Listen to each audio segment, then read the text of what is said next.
গতকালকের বিকেলটা ছিল একটু অন্যরকম। এটা তো ভিডিওটা দেখলেই বুঝবে। তার আগে দেখো তোমাদের ভাইয়া বাজারের সাথে কি নিয়ে এসছে। এগুলো ছিল মাটি আর বালি। আর এগুলো তোমাদের ভাইয়া কেন এনেছে জানো? আমার গাছের জন্য।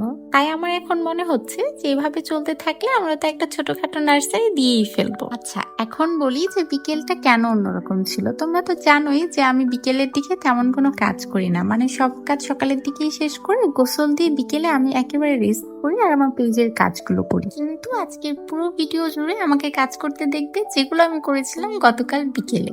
আসলে গতকাল আমাদের বাসার টুকটাক বাজার করা হয়েছে, তাই আমি সকালের দিকে যা কাজ ছিল সেগুলো করে আগে গোসল দিয়ে নিয়েছি। তারপরে দুপুরের জন্য একটুখানি খিচুড়ি করে খাওয়া দাওয়া করে ঘুমিয়ে পড়েছিলাম। তাই বাজারগুলো তো ওভাবেই পড়েছিল, যেটা তোমাদের শুরুতেই দেখালাম। এমনকি প্লেটগুলোও তো রাখা ছিল। তাই ঘুম থেকে উঠে প্রথমেই রান্নাঘরে গিয়ে কাজগুলো দেখলাম। তারপরে আমার জন্য একটুখানি শরবত ভিজিয়ে রেখেছিলাম। দেন আমি আমার ফুলের গাছের কাছে দিলাম, দেখলাম তো একটা ফুল পড়েছে। তোমরা তো সবগুলো টিপে দেখলে। তারপর শরবতটা খেয়ে আমি আসলাম রান্নাঘরে টুকটাক কাজগুলো সেরে নিতে।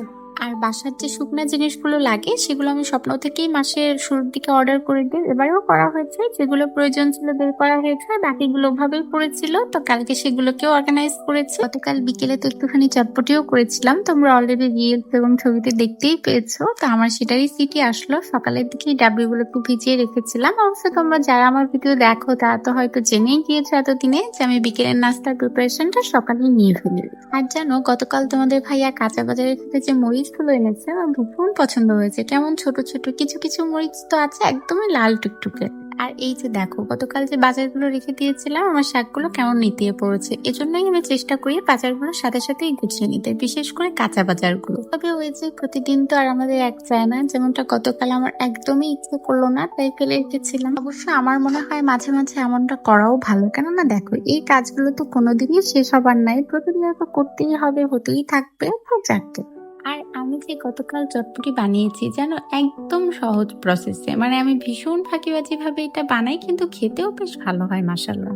তোমরা তো দেখতেই পেলে ডাবরিগুলো প্রথম থেকেই ভেজানো ছিল। পরে আলুর সাথে এটাকে সিটি দিয়ে নিলাম প্রেসার কুকারে। এরপরে শুকনো মরিচ আর জিরা ফোড়ন দিয়ে পেঁয়াজ, রসুন আর কাঁচামরিচ কুচি দিয়ে হালকা ভেজে লবণ আর হলুদ দিয়ে কিছুটা পানি দিয়ে ফুটে আসলে সেই ডাবরিটাকে দিয়ে দিয়েছিলাম। এরপর ভালোভাবে ফুটিয়ে নামিয়ে নিয়েছিলাম আর এটাকে সার্ভ করেছিলাম শসা, টমেটো, ডিম আর ওই যে একটা লাল টুকটুকে মরিচ দেখালাম না, সেটাকেও কুচিয়ে নিয়েছিলাম। যাদের যাদের খেতে ইচ্ছে করছে তোমরাও বানিয়ে খাও। তাহলে আমি আসি, আল্লাহ হাফেজ।